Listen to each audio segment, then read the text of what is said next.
Hey everyone, welcome back. It's time to learn how to enable AirPods Firmware Update betas on macOS Tahoe 26. With the release of macOS Tahoe 26 Beta 2, Apple has introduced a long-awaited feature, the ability to enroll AirPods in beta firmware updates directly from your macOS device. This feature was first introduced on iOS and iPadOS 26 and now it's available on macOS as well. That said, let's get started. So first and foremost, ensure that your AirPods are paired and actively connected to the Mac, running macOS Tahoe 26 Beta 2 or later. From the Apple menu, go to the System Settings and then head over to the Bluetooth section. And once your AirPods are connected, click on the Information button beside the device name to access Detailed Settings.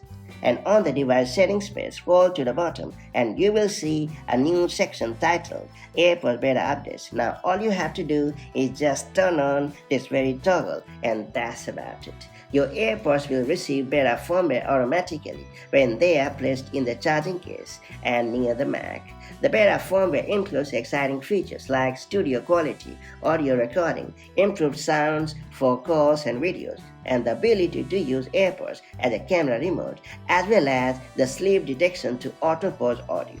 This addition makes it pretty easy to stay ahead with the latest AirPods innovations right from your macOS device. If you're testing macOS Tahoe and own supported AirPods, enabling beta updates is now more accessible than ever before.